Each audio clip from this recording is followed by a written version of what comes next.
എന്റെ പ്രിയപ്പെട്ട സഹോദരങ്ങളെ, കർണാടകയിലെ ശിരൂരിലുണ്ടായ മണ്ണിടിച്ചിലിൽ മലയാളി ട്രക്ക് ഡ്രൈവർ അർജുൻ ഉൾപ്പെടെ അകപ്പെട്ടിട്ട് ഇന്ന് 10 ദിവസങ്ങളോളം പിന്നിടുകയാണല്ലോ. അവരെ കണ്ടെത്താൻ വേണ്ടി സർക്കാർ സംവിധാനങ്ങളും സന്നദ്ധ സംഘങ്ങളും വ്യക്തികളുമെല്ലാം കഠിനമായി പരിശ്രമിച്ചു കൊണ്ടിരിക്കുന്ന കാഴ്ചകളല്ലേ നമ്മൾ കണ്ടുകൊണ്ടിരിക്കുന്നത്. ലഭ്യമായ എല്ലാ ആധുനിക സംവിധാനങ്ങളും അതിനുവേണ്ടി ഉപയോഗിക്കുകയാണ്. ലോകമാകെ അവരെ കണ്ടെത്തുന്നതിന് വേണ്ടി പ്രാർത്ഥനയോടെ കാത്തിരിക്കുകയാണ്. ഓരോ മതവിശ്വാസിയും അവരവരുടെ ദൈവങ്ങളോട് രക്ഷക്കായിട്ട് കണ്ണീരൊലിപ്പിച്ച് തേടിക്കൊണ്ടിരിക്കുകയാണ്. മസ്ജിദുകളിലും ആത്മീയ സദസ്സുകളിലും അമ്പലങ്ങളിലും ചർച്ചുകളിലുമെല്ലാം മണ്ണിനടിയിൽപ്പെട്ടവരെ തിരിച്ചു കിട്ടാൻ നിരന്തരം പ്രാർത്ഥിച്ചു കൊണ്ടിരിക്കുകയാണല്ലോ.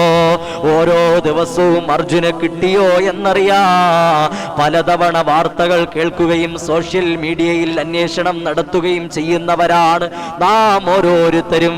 എൻ്റെ പ്രിയപ്പെട്ട സഹോദരങ്ങളെ, നമ്മുടെ വീടുകളിലുള്ള പ്രിയപ്പെട്ട ഉമ്മമാര് പോലും നേരം വെളുത്താ ആദ്യം അന്വേഷിക്കുന്നത് അർജുൻ എന്ന മകനെ കിട്ടിയോ എന്നാണ്. ഇല്ല എന്ന് കേട്ടാ അവരുടെ കണ്ണ് നിറഞ്ഞു പോകുന്ന കാഴ്ചകളല്ലേ. ഉടനെ കൈകൾ ഉയർത്തി പ്രാർത്ഥിക്കുകയാണ്. അവരുടെ മകന് വേണ്ടിയിട്ട് അവർ പ്രാർത്ഥിക്കുകയാണ്. അവരുടെ വയറ്റിലവൻ പിറന്നിട്ടില്ലെങ്കിലും അവരുടെ മകനെ പോലെ അവർ പ്രാർത്ഥിക്കുകയാണ്. ഇതല്ലേ എൻ്റെ പ്രിയപ്പെട്ടവരെ മനുഷ്യത്വമുള്ളവരുടെ അടയാളം. ഇതാണ് മാനവിക മരിക്കാത്ത കേരളം. എൻ്റെ പ്രിയപ്പെട്ട സഹോദരങ്ങളെ, മോമിനീങ്ങളെ, അർജുന് മാത്രമല്ല കേട്ടോ, ആ പ്രദേശത്തുണ്ടായിരുന്ന എത്രയോ ആളുകളാണ് ഊരും പേരും നാളും അറിയാതെ, എത്രയോ ആളുകളാണ് ആ വെള്ളത്തിൽ ഒലിച്ചു പോയിരുന്നത് അറിയാൻ പറ്റാത്ത രീതിയിൽ കിടക്കുന്നത്. വെള്ളത്തിൽ ഒലിച്ചു പോയോ അതല്ല മണ്ണിനടിയിലാണോ എന്ന് പോലും അറിയാതെ എൻ്റെ പ്രിയപ്പെട്ട സഹോദരങ്ങൾ എങ്ങനെ കഴിയുമ്പോ, വിശ്വാസികളെ, എനിക്ക് നിങ്ങളോട് പറയാനുള്ളത്, ദുരന്തങ്ങളും അപകടങ്ങളും പകർച്ചവ്യാധികളും രോഗങ്ങളും ഒക്കെ ഉണ്ടാകാൻ കാരണമെന്തെന്നറിയുമോ? വിശ്വാസികളെ സംബന്ധിച്ചിടത്തോളം ഇസ്തിആദത്തില്ലാത്തത് കൊണ്ടാണ്.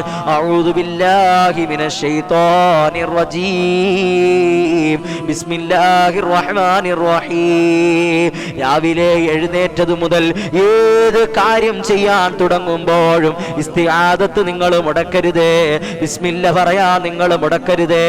വാഹനങ്ങളിൽ യാത്ര ചെയ്യുന്നവരാണല്ലോ നമ്മളിൽ അധികം പേരും. അതുകൊണ്ട് അഊദു ബില്ലാഹി മിനശ് ശൈത്വാനിർ റജീം, ബിസ്മില്ലാഹിർ റഹ്മാനിർ റഹീം എന്ന് പറയാതെ എൻ്റെ പ്രിയപ്പെട്ട സഹോദരങ്ങളെ നിങ്ങൾ കഴിയല്ലേ. നമുക്കെല്ലാവർക്കും പ്രാർത്ഥിക്കാം. അല്ലാഹുവേ, തൻ്റെ പ്രിയതമന്റെ ശരീരം, ജീവനറ്റ ശരീരം തിരിച്ചു കിട്ടണമെന്ന് ആഗ്രഹിച്ചുകൊണ്ട് പ്രാർത്ഥിച്ചുകൊണ്ട് ദുഃഖസാന്ദ്രത്തിൽ കഴിയുന്ന കുടുംബത്തിന് അല്ലാഹുവേ, അർജുൻ എന്ന മകനെ നീ തിരിച്ചെത്തിച്ചു കൊടുക്കണേ അല്ലാ. രക്ഷാപ്രവർത്തകരുടെ കണ്ണിൽ നീ എത്തിച്ചു കൊടുക്കണേ അല്ലാ. അവരുടെ കുടുംബത്തിന് നീ ക്ഷമ നൽകണേ അല്ലാ. സമാധാനം നൽകണേ അല്ലാ. നിഅമൽ മദൽ നൽകണേ അല്ലാ. അല്ലാഹു നമ്മുടെ ദുആ സ്വീകരിക്കട്ടെ. കഴിഞ്ഞ വെള്ളിയാഴ്ചയും നമ്മൾ സൂചിപ്പിച്ചതാണ്. എന്നാൽ ഈ ദുഃഖസാന്ദ്രമായ അന്തരീക്ഷത്തിൽ പോലും യാതൊരു നീതിബോധവും ഇല്ലാത്ത ചില ആളുകളുണ്ട്. ചാനലിനും വ്ലോഗിനും റീച്ച് കിട്ടാൻ വേണ്ടി വ്യാജം പറഞ്ഞ് ജനങ്ങളെ കബളിപ്പിക്കുന്ന ആളുകൾ. അല്ലാഹു തആല കാത്തിരക്ഷിക്കട്ടെ. പ്രമുഖരെന്ന് സ്വയം കരുതുന്ന മാധ്യമ പ്രവർത്തകർ പോലും ദുരന്തമുഖത്തേക്ക് രക്ഷാപ്രവർത്തനം തടസ്സം വിതത്തുന്ന രീതിയിൽ മൊബൈലും പിടിച്ച് ഓടിയെത്തുന്ന യൂട്യൂബർമാരുമൊക്കെ ഈ കൂട്ടത്തിൽ നമുക്ക് കാണാൻ സാധിക്കും. ഇവരൊക്കെ പലതും പല സമയത്തും തെറ്റിദ്ധാരണകൾ പരത്തുന്ന, വ്യാജം പരത്തുന്ന വാർത്തകളൊക്കെ പുറത്തു വിട്ടുകൊണ്ടിരിക്കുന്നതൊക്കെ നമ്മൾ കാണുകയാണ്. എന്തു തന്നെയാണെങ്കിലും എൻ്റെ പ്രിയപ്പെട്ട സഹോദരങ്ങളെ, ആ പ്രിയപ്പെട്ട സഹോദരനെ എത്രയും പെട്ടെന്ന് തന്നെ എത്തിക്കണമെന്നതാണ് കേരളത്തിൻ്റെ പ്രാർത്ഥന. ജാതി മത ഭേദമന്യേ, കക്ഷി രാഷ്ട്രീയ ഭേദമന്യേ എല്ലാവരും ആഗ്രഹിക്കുന്നവൻ കേരളത്തിൻ്റെ മകനാണ്, മലയാളിയാണ്. മനസാക്ഷി മരിക്കാത്ത ഒരു മനുഷ്യനും ആ പൊന്നുമകന് വേണ്ടി പ്രാർത്ഥിക്കാതിരുന്നിട്ടില്ല. എൻ്റെ പ്രിയപ്പെട്ട സഹോദരങ്ങളെ, ആ ദുരന്തമുഖത്ത് ഒരു നായ കടന്ന് പരവശം കൊള്ളുന്ന കാഴ്ചകളും നിങ്ങൾ കണ്ടില്ലേ?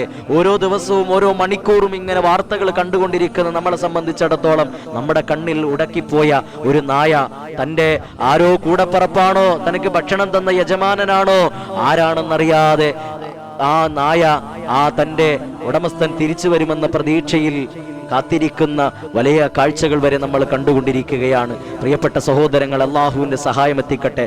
വിധി അങ്ങനെയാണ് എൻ്റെ പ്രിയപ്പെട്ടവരെ. അള്ളാഹുവിനോട് നമുക്ക് എല്ലാവർക്കും ദുആ ചെയ്യാം, ഇസ്തിആദത്ത് പതിവാക്കാം. അഊദു ബില്ലാഹി മിനശ് ശൈത്വാനിർ റജീം ബിസ്മില്ലാഹിർ റഹ്മാനിർ റഹീം എന്ന പ്രാർത്ഥന നമുക്ക് പതിവാക്കാം. അല്ലാഹു തആല അപകടങ്ങളെ തൊട്ട്, ദുരന്തങ്ങളെ തൊട്ട്, രോഗങ്ങളിൽ നിന്നെല്ലാം അല്ലാഹു നമ്മളെല്ലാവരെയും കാത്തിരക്ഷിക്കട്ടെ. അല്ലാഹു നമ്മുടെ മക്കളെയും, നമ്മുടെ ഭാര്യമാരെയും, നമ്മുടെ കുടുംബങ്ങളെയും, നമ്മുടെ ബന്ധുമിത്രാദികളെയും, നമ്മുടെ ഗുരുനാഥന്മാരെയും, ലോക ജനതയും പകർച്ചവ്യാധികളെ തൊട്ട്, ദുരന്തങ്ങളെ തൊട്ട്, അപകടങ്ങളെ തൊട്ട് കാത്തിരക്ഷിക്കട്ടെ. പ്രിയപ്പെട്ട സഹോദരങ്ങളെ, നിങ്ങളെല്ലാവരും ആ പൊന്നുമകന് വേണ്ടി പ്രാർത്ഥിക്കണം, അവരുടെ കുടുംബത്തിന് വേണ്ടി പ്രാർത്ഥിക്കണം.